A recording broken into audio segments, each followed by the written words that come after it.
Hello and welcome again to 10 Things About Writing. Last week I was talking about the opening paragraphs of short stories and why it's important to pull the reader in early because attention spans are getting shorter and shorter and there are more and more books to choose from, and you are more likely to keep the reader engaged for long enough for them to follow the arc of your story if you have something arresting at the beginning. Today I'm going to talk about novels, and the principle is very much the same.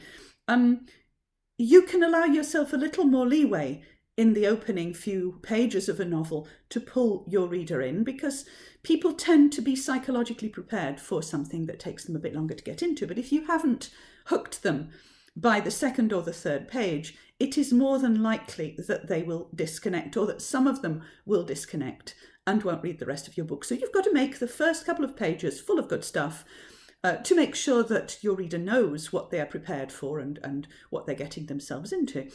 I'm going to give you two examples from thrillers today. Both of them published. Both of them, I think, comparable in terms of the kind of audience that they're going for. They're not at all comparable in terms of style and execution, however. I'm going to start with the one that I discarded. It's not yet out, but it's being hyped.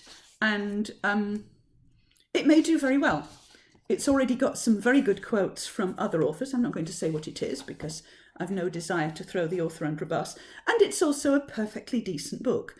The reason that I'm using it as an example is that it's a perfectly decent book, but also that, in my opinion, it's a perfectly forgettable book, in that it didn't offer me anything that I hadn't seen any number of times elsewhere in other books. And this is why I put it on my discard pile, not because it's terrible, not because there's anything specifically wrong with it, but because it just wasn't enough, because I have so many books and they're sent to me pretty much every day.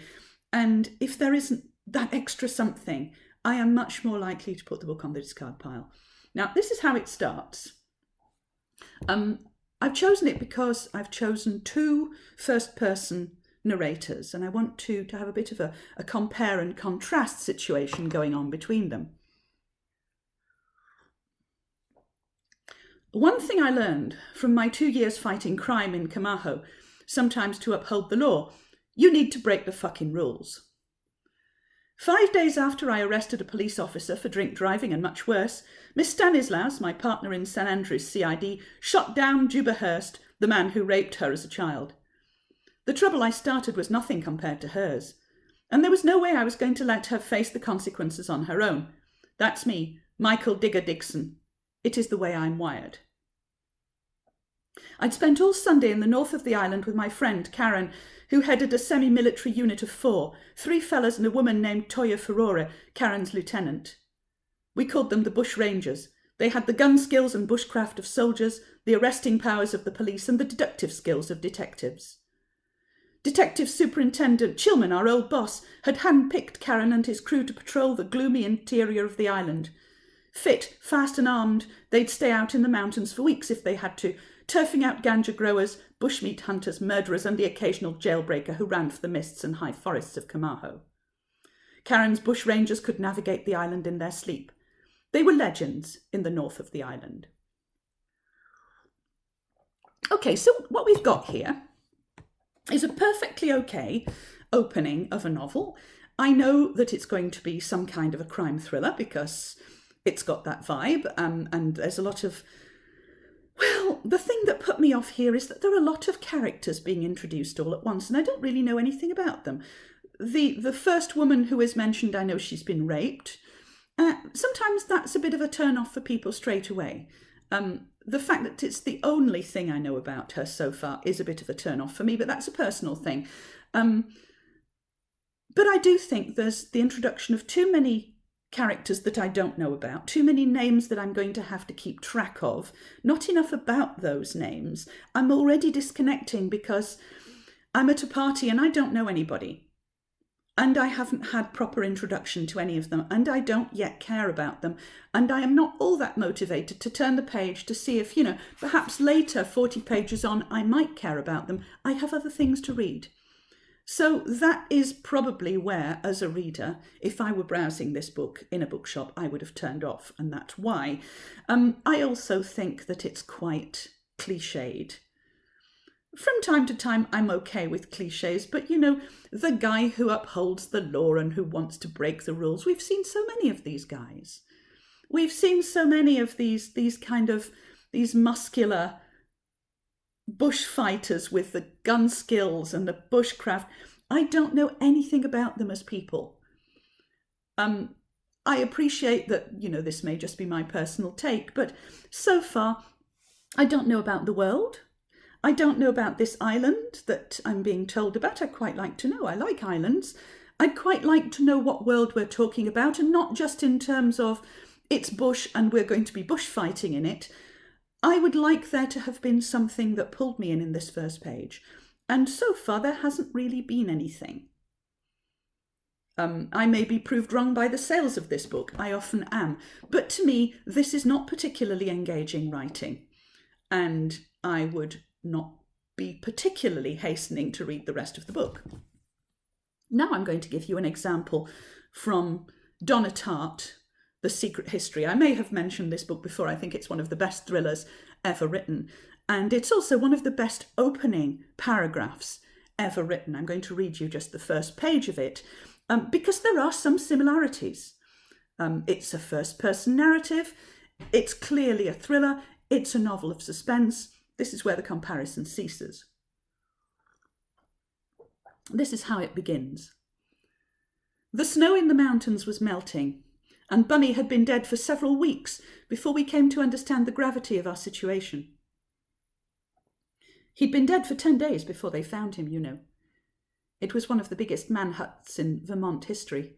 State troopers, the FBI, even an army helicopter, the college closed, the dye factory in Hampden shut down, people coming from New Hampshire, upstate New York, as far away as Boston. It is difficult to believe that Henry's modest plan could have worked so well despite these unforeseen events. We hadn't intended to hide the body where it couldn't be found. In fact, we hadn't hidden it at all, but had simply left it where it fell in hope that some luckless passerby would stumble over it before anyone even noticed he was missing. This was a tale that told itself simply and well. The loose rocks, the body at the bottom of the ravine with a clean break in the neck, and the muddy skid marks of dug-in heels pointing the way down. A hiking accident, no more, no less, and it might have been left at that, at quiet tears and a small funeral, had it not been for the snow that fell that night. It covered him without a trace, and 10 days later, when the thaw finally came, the state troopers and the FBI and the searchers from the town all saw that they had been walking back and forth over his body until the snow above it was packed down like ice. It's difficult to believe that such an uproar took place over an act for which I was partially responsible. Even more difficult to believe I could have walked through it. The cameras, the uniforms, the black crowd sprinkled over Mount Cataract like ants in a sugar bowl, without incurring a blink of suspicion. But walking through it all was one thing. Walking away, unfortunately, has proved to be quite another.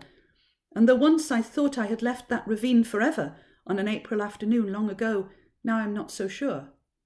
Now the searchers have departed and life has grown quiet around me. I have come to realise that while for years I might have imagined myself to be somewhere else, in reality I have been there all the time, up at the top by the muddy wheel ruts in the new grass, where the sky is dark over the shivering apple blossoms and the first chill of the snow that will fall that night is already in the air. To me, this is a much more powerful opening to a thriller. There are plenty of things that we don't know. There are plenty of questions that ask themselves here in this paragraph. The snow in the mountains was melting and Bunny had been dead. Who's Bunny? He's the corpse, but we don't know anything about him. We know that he's going to be the centre of this story, and it's unusual in a thriller in that we know who the dead person is before we know who the narrator is. The narrator hasn't introduced themselves, not like the other guy who introduces himself by name, also gives his nickname, also gives the names of all his mates, without actually telling us anything about the story he's going to tell. This is entirely the other way round. We have a voice telling a story. We don't know who the voice belongs to. We will know. But it's one of the questions that I think I would want to know if I were coming to this book for the first time. Who is this person? Clearly a young person. Clearly somebody to do with the university. We know this because we've been told that it's you know, this is set around a university. We know more or less where it is in the world, and we have little touches of that world. We have the snow, we have the mountains, we have the rocks, we have the vegetation. We've got little impressionistic touches of this world. We know more or less where it is geographically, but we haven't been told all that much more. We know that there's a college, that there's a dye factory, that people are coming from as far as upstate New York, as far as Boston. So we can more or less pinpoint it, but that's not the important thing. We have a general idea of where it is, and then we have small details of a murder emerging, and we know that the murder has been committed by more than one person. We only know the name of the victim, Bunny, and the name of one of the perpetrators, Henry, and already I think we are hooked. Linguistically, as a writer, I'm also hooked, because to me this is very pure, very beautiful narrative. It's not overwritten. There isn't anything jarring in there that makes the voice sound too odd or too idiosyncratic, and yet the phrases are easy to read, they're fluid, the words are nicely chosen. Clearly this person is intelligent, literate, articulate, but not pretentious. We don't have any pretentious prose. We don't even really have all that much imagery. All we really have is this ants in the sugar bowl image of people searching in the snow. And it's such a simple image, and it's so graphic that it stays in the mind. But imagery is not the point of this paragraph. The point is to engage the reader and to bring them in. And so very wisely, the author hasn't used a tremendous amount of imagery, because imagery and description slows down the narrative. And what she's wanting here to do is to say, come here, will you dance? Are you interested enough in this story of the lost body under the snow, and the people ironically walking back and forth over it, and the other people who are responsible for the death waiting to see what will happen? Do you care enough to turn the page?